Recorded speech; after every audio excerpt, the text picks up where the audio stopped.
kalau saya merasakan ini Dr. Roy Suryo ini target, mungkin target utama. Kami punya keyakinan bahwa kasus ini akan di-close karena sampai saat ini kami tidak menemukan adanya indikasi yang dipasalkan di dalam laporan yang terlapornya masih lidik menurut kepolisian.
Bahkan calon tersangkanya saja belum jelas, ya kan? Calon terlapor.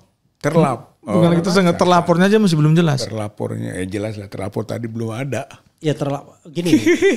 Oke, ya. Oke juga karena ini delik aduan sih ya, bukan delik umum. Delik aduan. Tapi kalau dia dimasukkan pasal 32 dan 35 dia nggak membutuhkan laporan.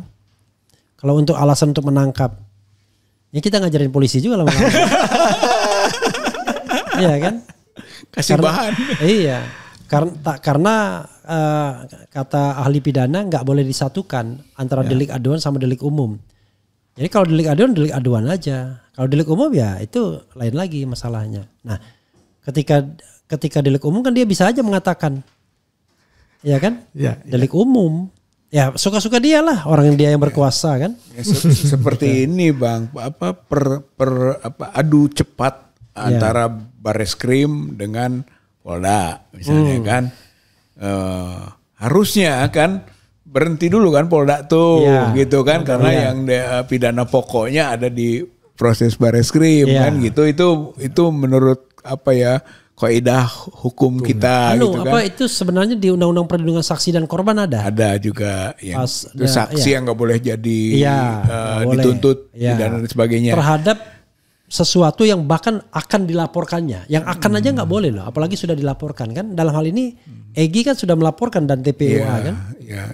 Yang kita sedang perlu dalami itu maksudnya adalah ketika di laporan gitu, tapi tidak ada terlapor kan gitu. Jadi sama saja dengan Dumas gitu, di mana status seseorang ditentukan oleh kemauan polisi itu sendiri kan gitu, sama.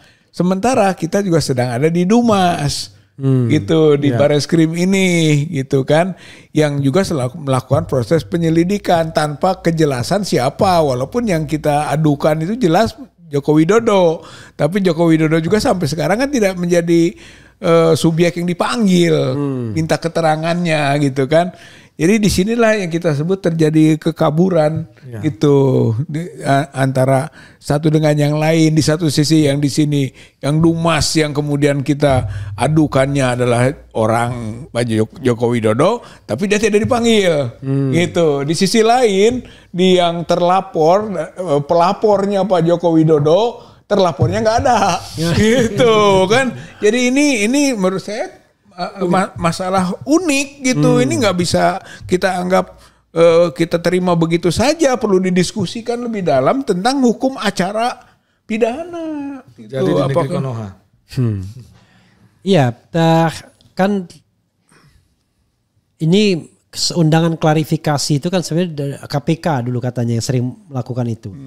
Karena orang kan nggak bisa langsung begitu aja kan, diklarifikasi dulu dan lain sebagainya, baru kemudian ditingkatkan lah, karena jauh lebih pelik kan kalau dalam kasus korupsi kan. Tapi dalam kasus laporan pencemaran nama baik ini kan harusnya kalau misalnya tidak jelas siapa yang dilaporkan, harusnya kan tidak usah diproses. Dan jangan terbitkan LP. Iya. Tidak terbit LP. Iya. Nah, maksudnya jangan LP. diproses itu berarti tidak terbit LP. Iya itu. Gitu. Nanti ditanya, Makanya Anda pencemaran nama baik, Anda sendiri nggak tahu siapa yang dilaporkan. Lalu lokus deliktinya, tempus deliktinya, Anda nggak jelas. Harusnya kan begitu. biasa kan begitu ya, dia masuk SKPT dan sebagainya, masuk dulu kan, kemudian didiskusikan dulu, kemudian silahkan bikin kan gitu berita acara laporannya gitu. Nah ini kan tidak gitu kan, jadi langsung saja. Makanya gitu. Ini sama dengan Pak, saya merasa dihina. Saya direndahkan serendah-rendahnya, saya dihina sehina-hinanya. Oleh siapa? Gak tahu Pak. Tapi ini videonya. Tolong carikan aja. Ini videonya tolong Pak. Carikan. Ini videonya Pak. Siapa yang menghinakan saya? Jadi ya itulah masalahnya ya. Silakan Kang Rizal ditanggapi soal tadi ke Kompolnas. Menarik tuh mungkin juga Ustadz. Ya itu makanya tadi kan berangkat dari ini perlu didalami, perlu didiskusikan, baik itu formal seperti ke Kompolnas atau juga masuk ke ruang akademik gitu. Atau juga bisa harus segera masuk ke DPR juga ya, politik juga gitu.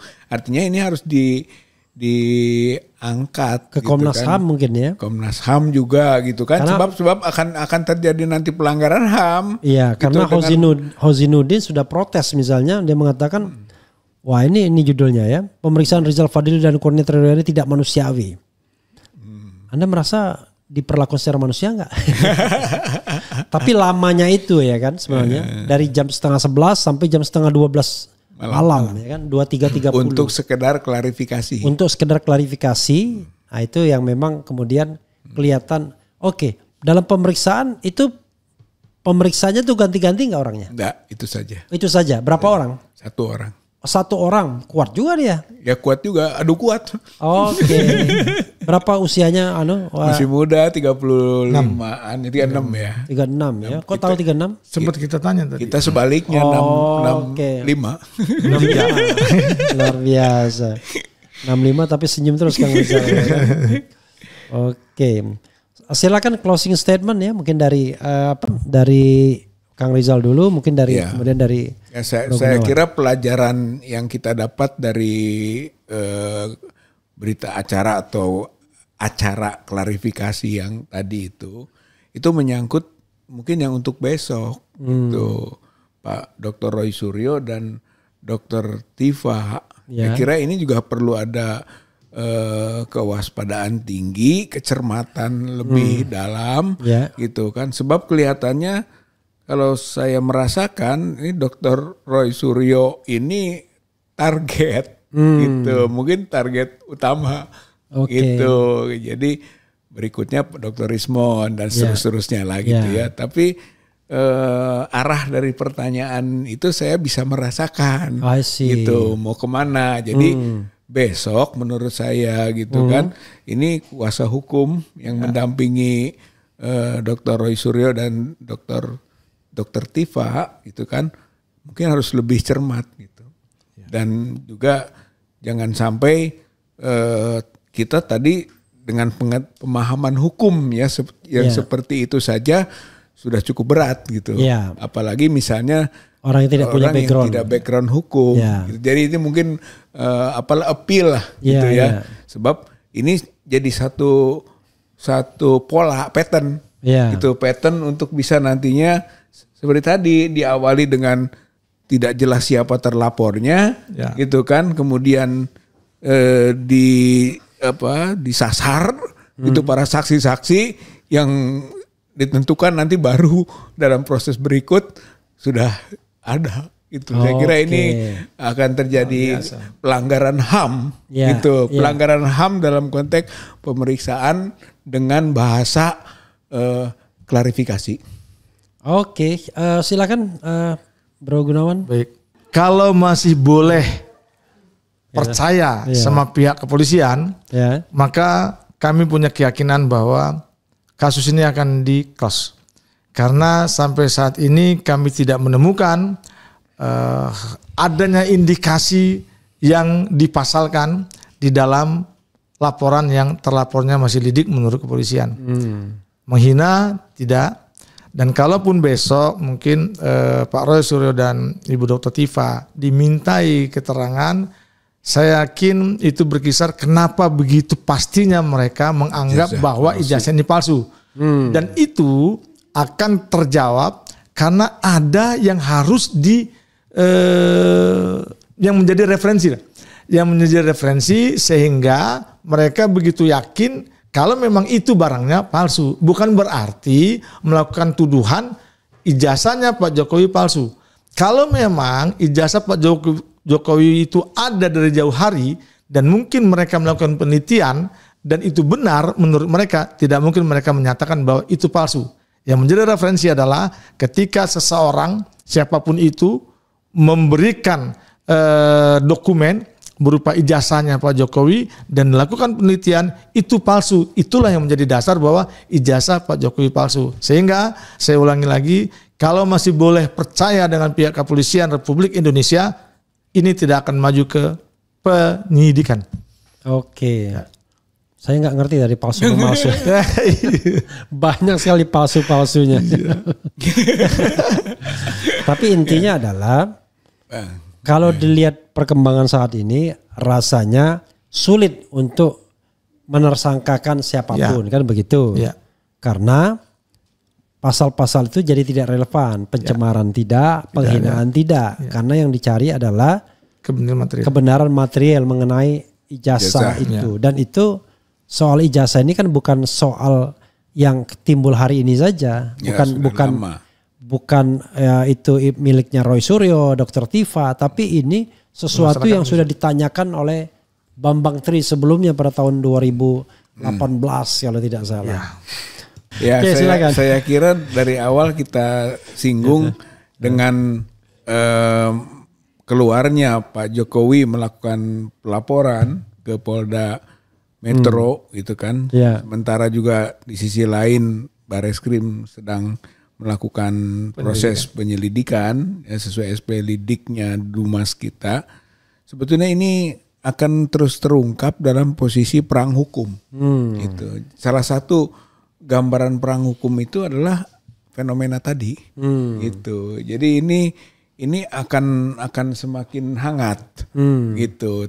Sehingga akhirnya apakah Pak Jokowi menang dalam manipulasi hukum gitu ya, atau mungkin kita gitu kan dalam dugaan manipulasi hukum. Dalam dugaan manipulasi hukum. Kalau kita selalu bilang dugaan. Kalau mereka nggak perlu bilang dugaan. Ya seperti itu. Yang kedua itu kan selalu dia pojokkan ijazah palsu gitu ya. Jadi saya bisa menangkap ini arahnya ke 35 Undang-Undang ITE itu yang gitu kan. Ancaman hukumannya 12 tahun. 12 tahun karena ada manipulasi gitu kan, atau pengubahan, penambahan, ada mentransmisikan gitu kan, mentransmisikan yang kemudian seolah-olah itu otentik gitu. Jadi sebut ijazah palsu itulah yang disebut seolah-olah otentik gitu.